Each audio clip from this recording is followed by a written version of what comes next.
Сәлем достар, сіздермен Ақбота. Бүгін сосиски в тесте дайындайтын боламыз. Өте жұмсақ болып шығады. Екі түрін дайындаймыз. Менімен бірге болыңыздар. Апара дайындап аламыз. Жылы суға қантымызды салып, оған дрожь саламыз және ұнды салып 10 минутқа қойып қоямыз. Дрожь реакцияға түскеннен кейін қамырымызды дайындап аламыз. Астында описанияда мөлшерлері жазылып тұратын болады. Өте жұмсақ қылып, қамырымызды өте жұмсақ қылып билейтін боламыз. Одан соң мен осы уақытта духовканы 1 минут 100 градуста қыздырып алдым. Соның астын өшіріп қойдым. Қазір басқа темір мискаға ауыстырып, бетіне салафан кигізіп, бір 40-50 минутқа духовкаға қойып қойдым. Ол 2 есе болып көтеріліп шықты.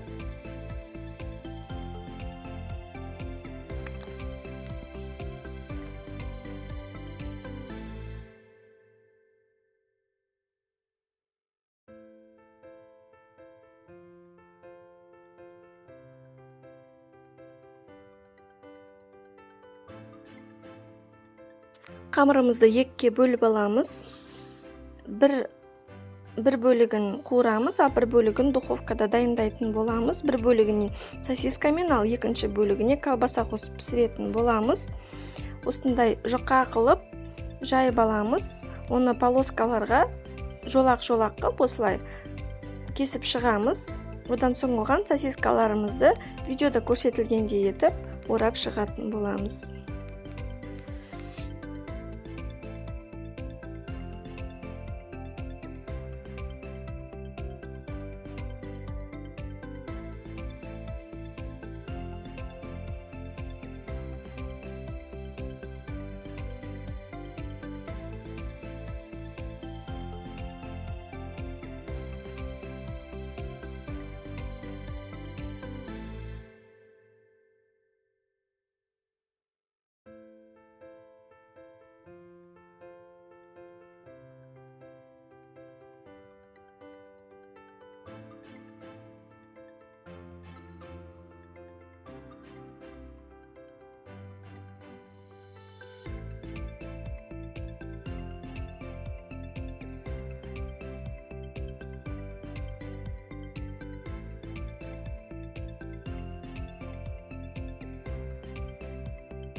Бетіне жұмыртқаның сарысы және 1 чайный ложка сүтті бір-біріне қосып, бетіне осылай жағып шығатын боламыз. Одан соң тменнің семечкаларымен күнжут сеуіп шығамыз.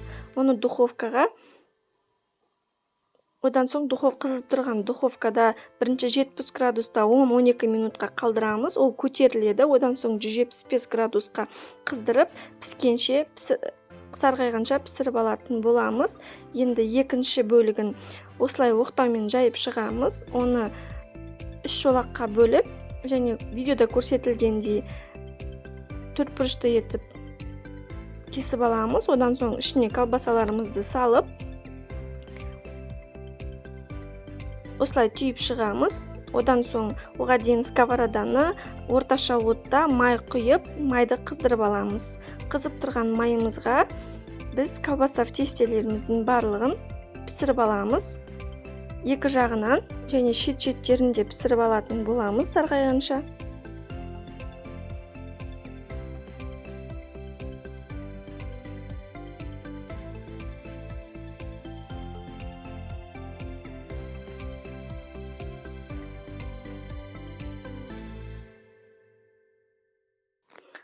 Осындай жұмсақ әрі дәмді болып шығады. Міндетті түрде дайындап көріңіздер. Біздің духовкадағыда сосиски в тестелерімізде өте дәмді болып шығады. Қамыры өте жұмсақ болады. Менімен соңына дейін болғандарыңызға рахмет. Сіздерге видео ұнаса, каналға тіркеліп, лайк басуды ұмытпаңыздар.